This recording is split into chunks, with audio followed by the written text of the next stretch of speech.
Lalu tiba-tiba saja, sosok wanita tua ini mengeluarkan sebuah arit atau sabit, seperti ingin melukai anaknya. Mbak Yanti spontan meraih anaknya dan lari menjauh. Tapi kakinya terasa sangat berat untuk lari. Sambil lari menjauh, sesekali dia menengok ke belakang. Dan sosok wanita tua itu perlahan berubah menjadi pocong dan terus mengejarnya. Mereka berdua berdiri dan berjalan mengikuti jejak ceceran tanah yang mereka temukan. Ceceran tanahnya berhenti di pintu menuju pekarangan belakang rumahnya. Lalu tanpa aba-aba suaminya membuka pintunya. Mereka melihat sosok pocong yang sedang duduk di sumur sambil menggoyangkan kakinya.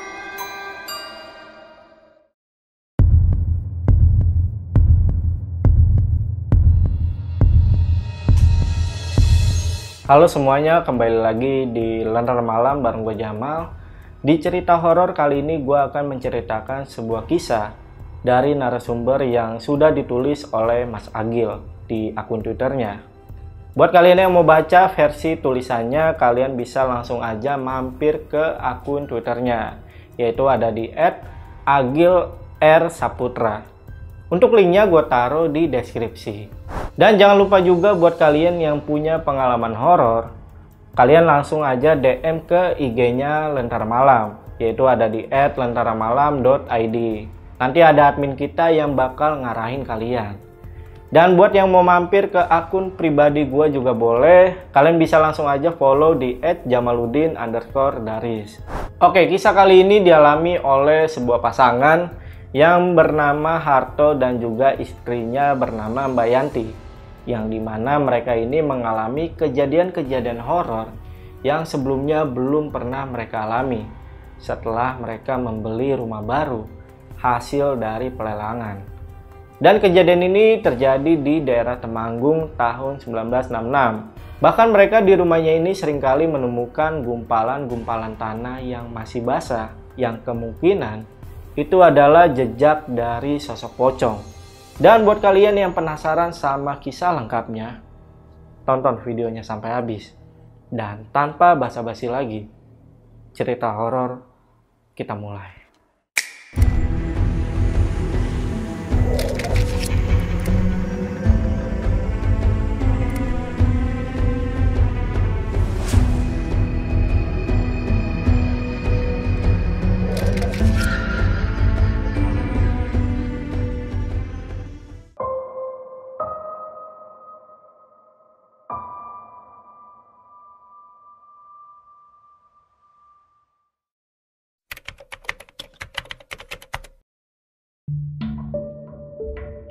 Harto baru saja membeli sebuah rumah di pelelangan salah satu bank milik negara.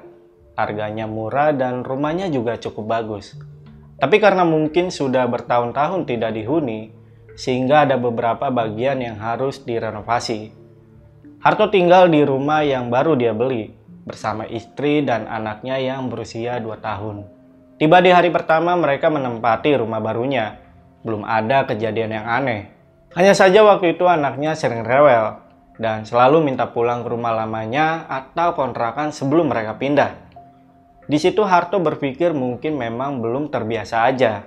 Singkat cerita, hari-hari berlalu dan gak kerasa udah seminggu Harto dan keluarganya tinggal di rumah barunya. Barulah mulai timbul keanehan-keanehan. Seperti bau bangkai di setiap menjelang maghrib dan hilang setelah azan Isya. Awalnya Harto berpikir kalau itu cuma bangkai tikus saja. Tapi setiap dicari, dia nggak menemukan bangkai atau apapun. Dan sumbernya juga selalu berpindah-pindah. Kadang dari ruang tamu, dari kamarnya, dan kamar mandi. Tapi waktu itu Harto nggak mau mikir yang aneh-aneh. Pernah di suatu hari sepulang kerja anaknya ngomong ke dia, katanya, "Ayah, ada hantu di kamar, boboknya guling-guling." Sambil memperagakan di depan ruang TV, anaknya berkata sambil menunjuk ke arah salah satu kamar. Nah, memang di rumah ini ada 2 kamar. Satu untuk mereka tidur dan satunya lagi untuk ruang penyimpanan baju. Anaknya menunjuk ke arah kamar penyimpanan baju. Dan di situ Harto cuma bisa bilang ke anaknya, "Oh, gak apa-apa dek. Dia gak bakal ganggu kamu kok." Saat Harto mau mandi karena penasaran, dia masuk ke kamar tersebut. Ternyata di dalam kamarnya, dia menemukan gumpalan tanah yang masih basah di atas kasur lantai di kamar tersebut.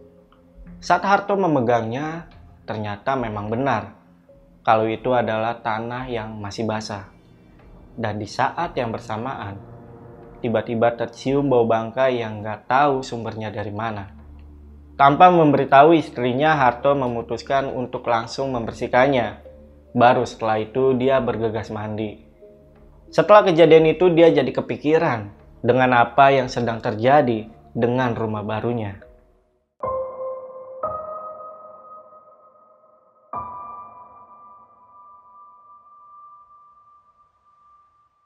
Karena kejadian itu Harto mencoba mengadu ke ayahnya. Setelah cerita ke ayahnya hanya berkata, "Sudah ku bilang, jangan dibeli rumah itu. Masih aja ngeyel." Memang dari awal ayahnya nggak setuju kalau Harto membeli rumah ini. Tapi karena Harto yang keras kepala dan ada kesempatan, maka dibelilah rumah ini. Ayahnya menyarankan untuk mengadakan yasinan dan tahlilan di rumah barunya. Harto mengikuti saran dari ayahnya dengan mengundang tetangga sekitar rumahnya. Bersyukur para tetangganya cukup baik dan antusias, sehingga tetangga yang datang untuk tahlilan saat itu cukup ramai. Singkat cerita, tahlilan selesai, para tetangga mulai ngobrol sambil menikmati hidangan. Selang setengah jam kemudian, satu persatu warga berpamitan pulang. Tinggal ada 3 orang di rumahnya, yaitu Harto, Pak RT, dan Pak Ustadz. Di tengah obrolan, Harto bertanya kepada mereka tentang rumah ini, khususnya kepada Pak Ustadz, tentang kenapa dan ada apa dengan rumah ini. Harto juga menceritakan beberapa keanehan yang dialami, dan terjadilah percakapan panjang antara mereka bertiga. Dari pembicaraan itu, Harto hanya mendapatkan nasihat supaya dia lebih giat beribadah dan menguatkan iman. Tapi Harto sebenarnya tahu kalau mereka menutupi tentang latar belakang rumah ini. Tapi dia juga nggak bisa memaksa untuk bertanya lebih jauh. Malam pun semakin larut. Pak Ustadz dan Pak RT pun pamit pulang. Singkat cerita, setelah membersihkan rumahnya, Harto beranjak untuk tidur. Dan di malam itu berlalu dengan tenang.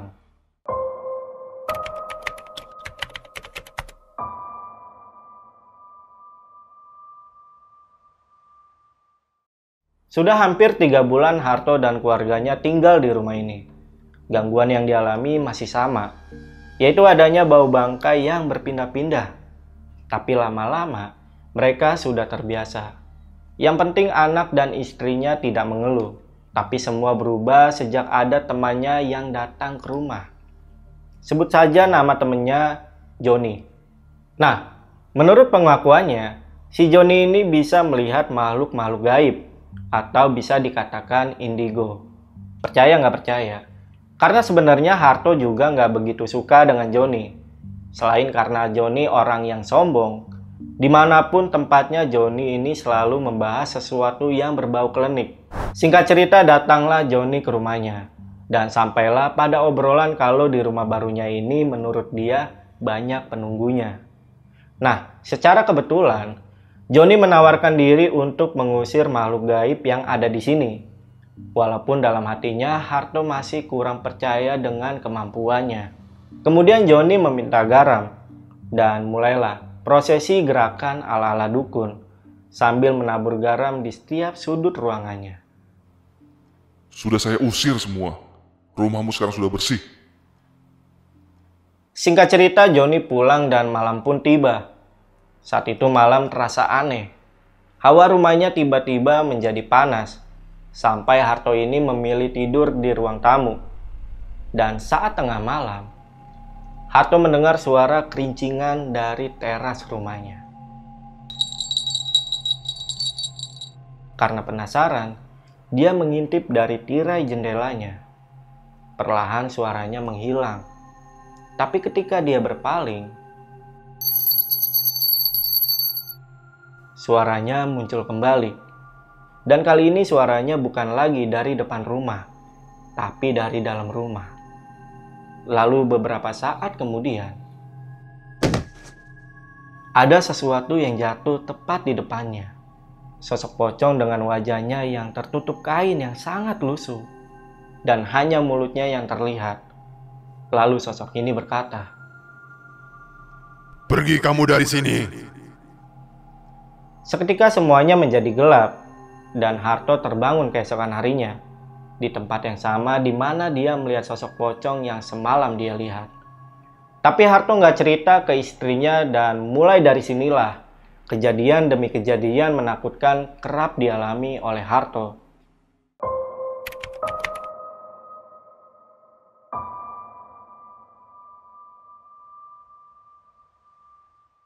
Apa yang dikatakan Joni kalau penunggunya sudah diusir berarti semua tidak benar. Justru dengan kedatangan Joni, suasana rumahnya malah menjadi tidak baik. Gangguan yang dulu hanya berupa bau bangkai sekarang mulai menunjukkan penampakan. Tapi hikmah dari kejadian malam itu, Harto menjadi lebih giat untuk beribadah. Harto sering menjalankan sholat 5 waktu dan tahajud. Hampir minimal 4 kali dalam seminggu, dirinya sholat tahajud. Rasa takut di rumahnya mulai berangsur-angsur menghilang. Dia berpikir dengan giat beribadah, mungkin semua gangguan yang dialaminya sudah berakhir. Tapi ternyata, semua belum berhenti. Suatu malam sekitar jam 3 dini hari, Harto terbangun. Dan dengan percaya diri, dia pergi ke kamar mandi untuk mengambil wudhu. Gak ada perasaan apa-apa waktu itu. Sampai ketika dia membasuh muka, Harto mencium bau bangkai yang sangat menyengat. Harto berpikir mungkin itu cuma perasaannya saja. Dia pun berjalan menuju tempat sholat. Nah, kebetulan kiblat di tempat sholatnya menghadap pintu dan juga jendela. Singkat cerita, Harto mulai sholat tahajud. Di rakaat pertama awalnya biasa aja. Tapi saat dia sujud, lagi-lagi tercium bau bangkai yang sangat menyengat. Harto mulai nggak khusyuk. Dan entah kenapa, dia juga merasa ada yang sedang mengamatinya dari jendela depan. Perasaannya mulai takut, tapi dia tetap mencoba melanjutkan sholatnya. Di rakaat kedua, Harto udah nggak berani lagi melihat ke depan. Karena memang sepertinya ada sosok yang sedang berdiri dan mengamatinya dari balik jendela. Dan ketika Harto membaca surat pendek, dia mendengar dengan jelas. Ada yang menirukan doa yang sedang dibacanya dengan suara berbisik. Qul huwallahu ahad, qul huwallahu ahad, qul huwallahu ahad, qul huwallahu ahad. Dengan nada seperti mengejek, perasaannya udah gak karuan. Harto hanya bisa berdiri tanpa bisa bergerak. Lidahnya menjadi kaku dan gak mampu mengeluarkan kata-kata. Dia mendengar dengan jelas kalau suara ini berasal dari sosok yang ada di depannya. Dan entah apa yang dia lakukan, Harto malah melihat ke arah depan. Dan seketika dia melihat ada sosok pocong yang berdiri sambil menggerakkan kepalanya dan mengikuti bacaan sholatnya. Entah berapa lama akhirnya Harto merobohkan dirinya sambil menutup matanya. Dalam hati dia berdoa sebisanya. Dan suara maupun sosoknya perlahan hilang setelah terdengar azan subuh.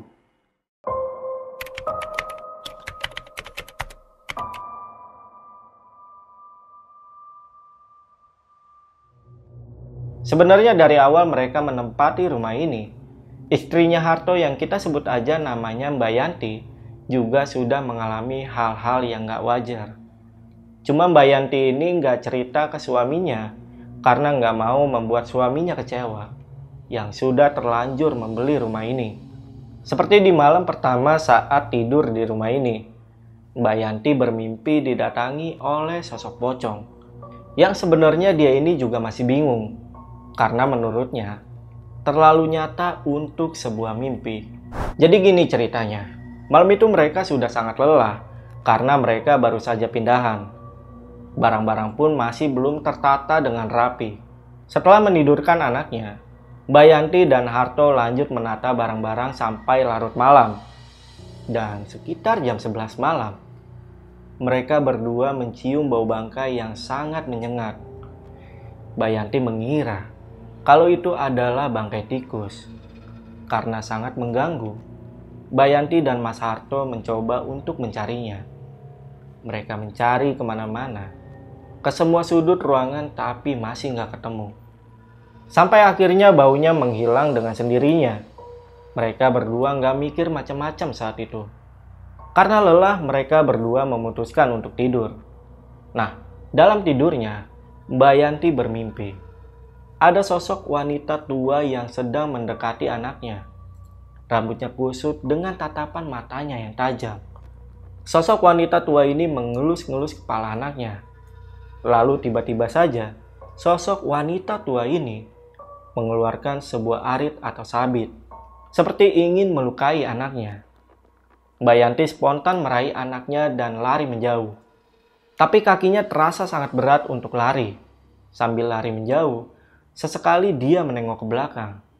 Dan sosok wanita tua itu perlahan berubah menjadi pocong dan terus mengejarnya. Lalu datanglah suaminya dan meraih anaknya. Tapi pocong ini masih terus mengejar. Sampai akhirnya Mbak Yanti terjatuh. Dan pocong ini menindih bagian dadanya.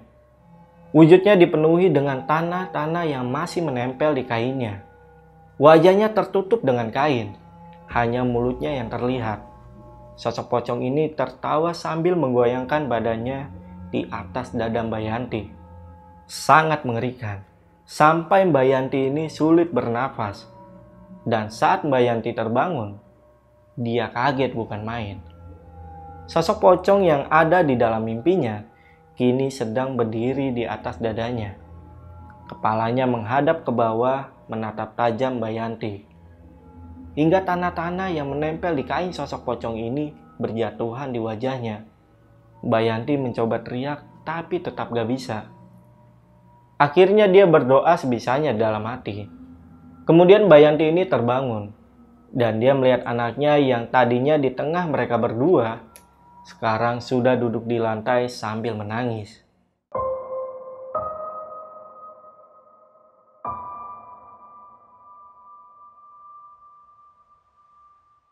Sejak kejadian itu Mbak Yanti memutuskan untuk gak cerita kepada suaminya. Walaupun sebenarnya Mbak Yanti ini udah gak betah tinggal di rumah barunya. Tapi di sisi lain, dia gak mau mengecewakan suaminya. Karena sudah mengeluarkan uang yang gak sedikit untuk membeli rumah ini. Kejadian yang paling sering terjadi adalah adanya ceceran tanah yang masih basah yang membentang panjang di lantai. Dari teras depan sampai pekarangan belakang. Dan selalu berhenti di dekat sumur yang udah gak kepakai di belakang rumah. Mbak Yanti selalu membersihkan ceceran tanah tersebut yang entah dari mana asalnya.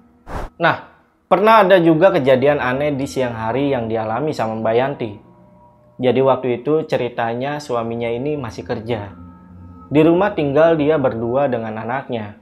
Sewaktu Mbak Yanti ini lagi masak di dapur, anaknya ditaruh dekat dia supaya Mbak Yanti ini masih bisa memperhatikan anaknya. Tapi beberapa saat kemudian, tiba-tiba anaknya menghilang. Mbak Yanti mulai mencari anaknya dari mulai kamarnya hingga ke jalanan depan rumahnya. Tapi tetap gak ketemu. Kemudian Mbak Yanti kembali ke dapur dan mematikan kompor. Lalu terdengar suara dari pekarangan belakang rumahnya. Dan setelah dia lihat, ternyata anaknya ada di situ lagi mainin tanah. Dan yang aneh di sini adalah pintu menuju pekarangan sudah ditutup dengan rapat. Padahal anaknya yang masih kecil ini belum bisa meraih gagang pintu atau membuka pintu. Saking takutnya sejak kejadian itu kalau suaminya belum pulang ke rumah, Mbak Yanti ini jadi nggak berani di rumah. Dia lebih memilih main ke tempat tetangga atau pulang ke rumah mertuanya. Dan kebiasaan itu bertahan sangat lama. Sampai-sampai rumahnya itu hanya digunakan sebagai tempat untuk tidur saja. Mbak Yanti juga jarang melakukan aktivitas di rumahnya. jika suaminya belum pulang kerja. Dan sampai suatu malam,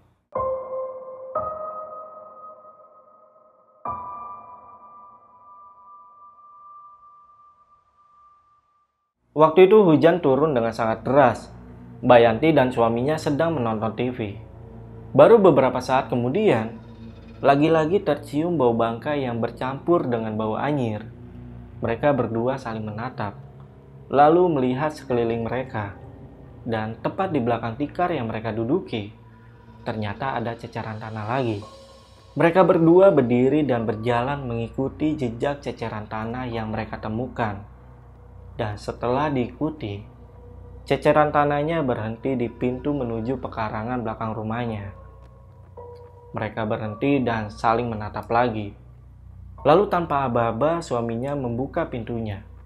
Seketika bersamaan dengan tiupan angin dan hujan yang sangat deras, mereka melihat sosok pocong yang sedang duduk di sumur sambil menggoyangkan kakinya.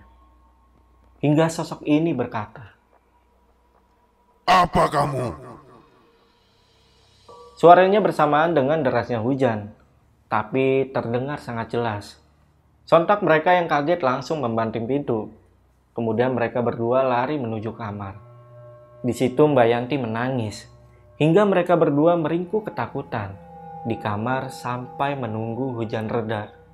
Sekitar jam 1 malam, di mana hujan sudah reda, mereka berkemas dan membangunkan anaknya.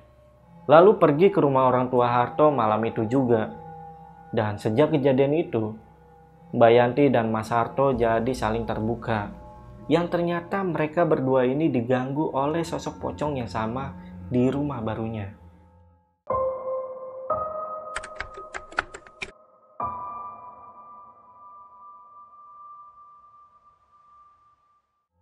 Mbak Yanti ini akhirnya cerita ke orang tuanya Mas Harto, yang ternyata mereka juga sudah tahu. Karena sebelumnya Harto ini juga udah pernah cerita ke orang tuanya. Bahkan Mbak Yanti dan suaminya juga sempat ingin menjual lagi rumahnya, tapi dilarang oleh ayah mertuanya. Karena katanya, kalau mereka menjual rumahnya, artinya mereka sudah kalah oleh makhluk gaib yang derajatnya tidak lebih tinggi dari manusia. Akhirnya Mbak Yanti, suami dan ayah mertuanya mencari solusi atas apa yang terjadi. Dan atas saran dari ayah mertuanya, mereka mendatangi salah satu kiai yang namanya cukup besar di Temanggung kala itu. Singkat cerita, Mbak Yanti, Mas Harto, ayah mertua, dan Pak Kiai, dan juga bersama dengan beberapa santrinya datang ke rumah. Di situ mereka semua mengadakan doa-doa. Dan Mbak Yanti merasakan sendiri, saat di tengah prosesi doa, bau bangkai mulai tercium lagi, hingga berkutat mengelilingi mereka semua. Setelah itu tiba-tiba terdengar suara ledakan dari pekarangan belakang rumahnya. Dan seketika, baunya menghilang. Beberapa saat setelah doa bersama selesai, Pak Kiai meminta para santrinya untuk pulang duluan. Tinggallah mereka berempat. Dan ternyata, Pak Kiai ingin menunjukkan sesuatu ke mereka.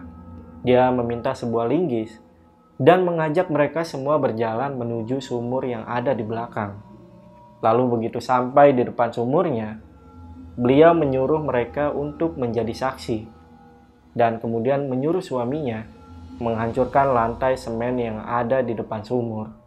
Dan setelah dihancurkan, mereka menemukan sebuah boneka berbentuk pocong seukuran jengkal orang dewasa. Lalu setelah dibuka isi boneka pocong ini berisi gumpalan rambut yang sangat panjang dan sebagian memutih. Setelah itu boneka pocong ini langsung dibakar oleh Pak Kiai. Dan menurut pandangan spiritual beliau, boneka ini sengaja diletakkan oleh pemilik pertama rumah ini, yang kemungkinan pemilik pertamanya sakit hati karena rumahnya disita oleh bank dan berharap supaya nggak betah tinggal di rumah ini. Setelah kejadian itu, mereka kembali lagi tinggal di rumah tersebut. Dan mereka bersyukur karena sudah tidak ada gangguan lagi. Tapi sayang di tahun 2001, karena alasan pekerjaan Mas Harto, mereka diharuskan pindah. Dan rumah itu terjual 5 tahun kemudian di tahun 2006. Oke, itu tadi cerita horor untuk video kali ini. Dan semoga dari kisah ini kita bisa mengambil hikmahnya. Dan kalian juga stay tune terus di Lentera Malam, karena next episode gua akan ada podcast bareng narasumber. Dan narasumbernya ini adalah seorang saksi yang melihat kejadian langsung pulung gantung. Di atas kepalanya mungkin semeter setengah, 1 meter lah. Itu ada bola api nyambar. Dan aku lihat yang tadinya aku ngiranya itu orang duduk di batang pohon, ternyata itu kaki yang lurus. Dan itu pakai rok warna merah. Pakaiannya yang pakaian perempuan itu warna hitam, pakai kerudung. Dan aku lihat tali yang sana. Orang gantung. Orang kegantung. Orang kegantung. Oke, untuk video kali ini mungkin cukup. Gua Jamal dari Lentera Malam pamit. Bye.